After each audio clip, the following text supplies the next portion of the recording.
know how to use it.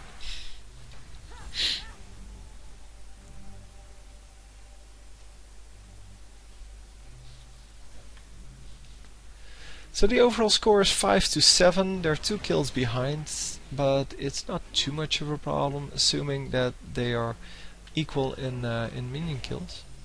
So Xin Zhao doing a horrible job of farming, and Mordekaiser, yeah, as well as Warwick, doing an excellent job.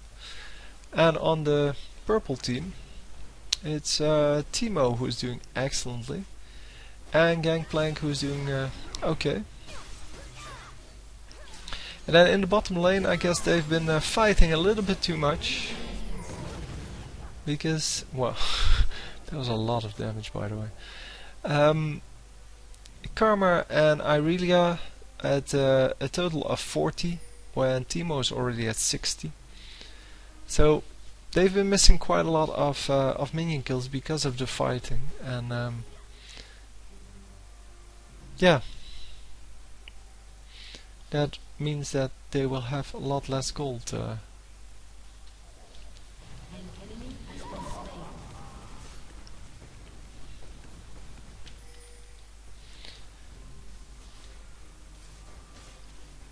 So I wonder why they still haven't changed Karma to be a bit more attractive to people.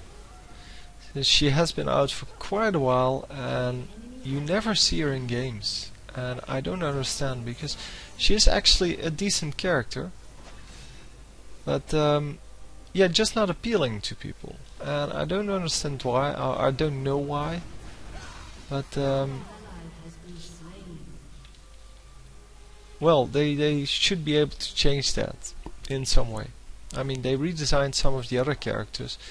I mean, for example, they redesigned Alistar. Alistar has been played, well, consistently throughout his existence, because he is such a great, well, a great tank, but also he's very good at engaging fights, at initiating the fight with the enemy team, and just running into the whole team, and then using his pulverize and headbutt. And then they redesigned him to make him more of a jungler, so that he could farm better. And yeah, why would you design a character that's already played a lot? I mean, it was fine. He was doing okay. And a character like Karma, who could really use a redesign, they haven't looked at her at all. She hasn't been in any of the recent patches. And wow. Oh, I wanted to say, if she stays alive, that would be amazing, but she obviously didn't stay alive.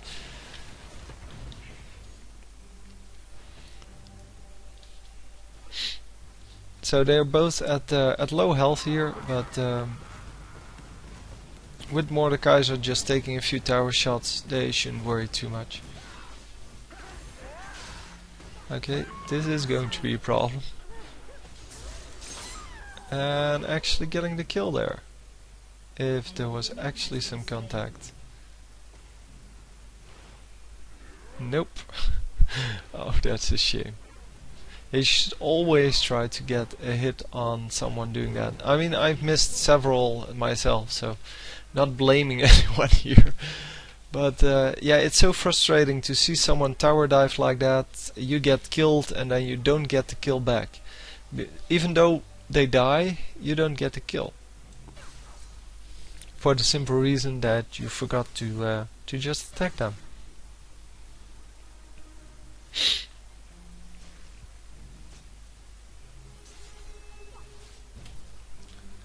So actually teleporting in on the mushroom here.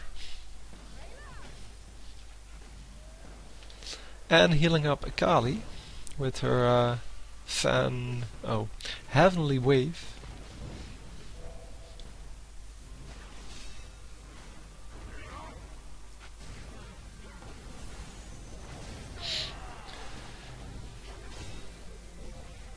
And yeah, we can see that she's using the shield and the Heavenly Wave a lot, and that's probably why she's maxing them, or they're getting maxed first. Soul Shield, well, it does a lot of damage and it protects for a lot of hit points. So I can see why you would max that first. And Heavenly Wave, well, that's also just an awesome spell. I mean, it can heal, it can deal damage. What more can you want?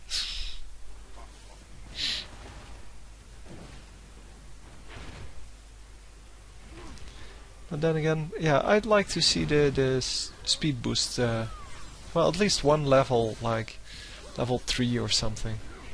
So early game, because you can help Akali get so much more done with the extra speed boost, or well, help someone actually get out of the fight, get out away from a gank, or well, catch up with someone. It's yeah, it seems it is worth it to get at least one well, 1 point in there. Warwick not doing any damage. What is he building? Okay, he's not building anything. Okay, 4v1. Yeah, that's rather unfair.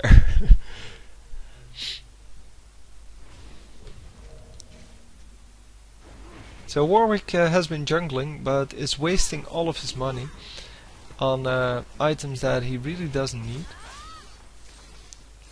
So that is why they shouldn't worry too much, because he doesn't have any damage increasing items yet, except for the Rigger's Lantern, which actually isn't that much damage at all. And yeah, Xin still not farming, Kassadin not farming, and Irelia is having some trouble here. Karma picked up her farming a little bit, still a little bit behind, but I don't know how hard it is to farm with Karma, because she does have the AoE spell, so the Q, but I don't know if it does enough damage to actually take out minions. I know the shield takes out minions, so maybe the shield plus, so the E plus Q can wipe out a whole minion wave, I don't know. Anyway, she's not been doing that, so this Gangplank has a very strange build of going 4 Philosopher's Stone. I mean, if you're going Gangplank, at least get the critical damage one and not the regen. You're not trying to survive as Gangplank, you're trying to do damage. If you're a tank, then sure, you so if you're Poppy, for example, you're trying to survive your engagements, because you have to run in there and do damage. So you have to do damage right where the opponents are, but Gangplank has his Q to farm with, so he doesn't actually need to be right near the minions. But okay. So finally Teemo going for a decent build. He's a little bit fragile here, because he doesn't have any health or armor or whatever items. Already a surrender vote, wow.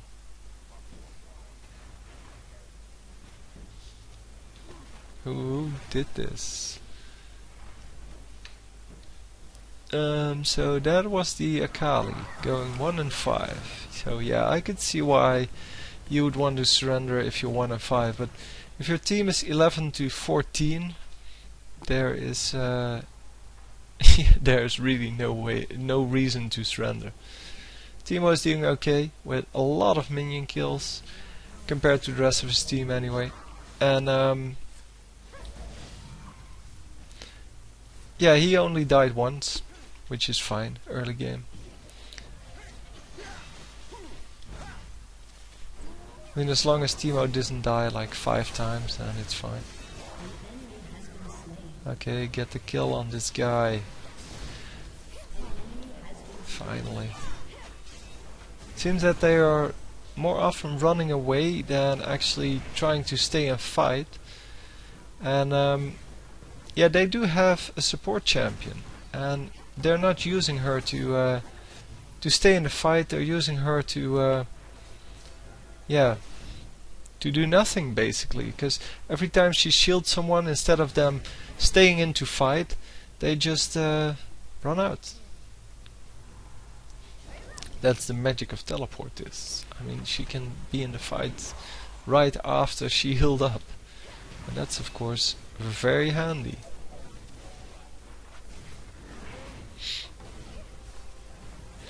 So for the rest, yeah, can we see any real big things?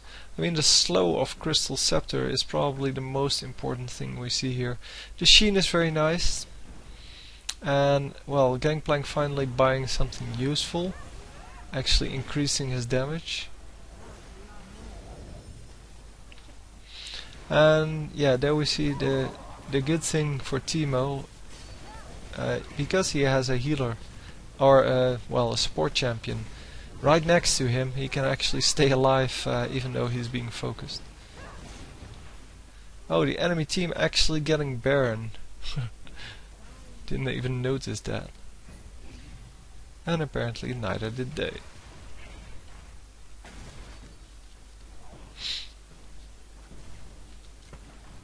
So now this game is going to be hard. And well, as long as nobody is in the side lanes, it's going to be hard to come back. And there we go. Another kill. And Gangplank, yeah, getting saved there by the shield.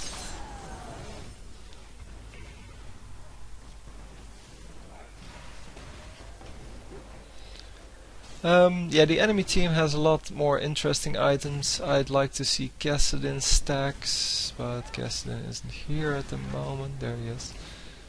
He has 4 stacks, so that's not too bad. Yeah, still 4. How did he not get an assist on that? No, I don't know.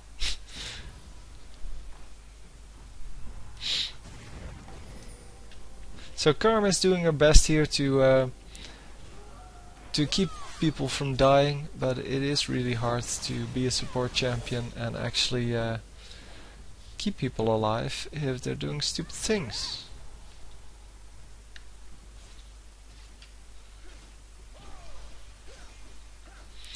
So on the enemy team, as I said, a lot more interesting items. So Kassadin only has 4 stacks on his Soul Stealer, so that's not too bad. Oh, they should have gone on, because Kassadin just jumped over the wall. Could have caught him. Yeah, for the rest, yeah, nice items here on the Mordekaiser. So the Force of Nature, of course, helps a lot.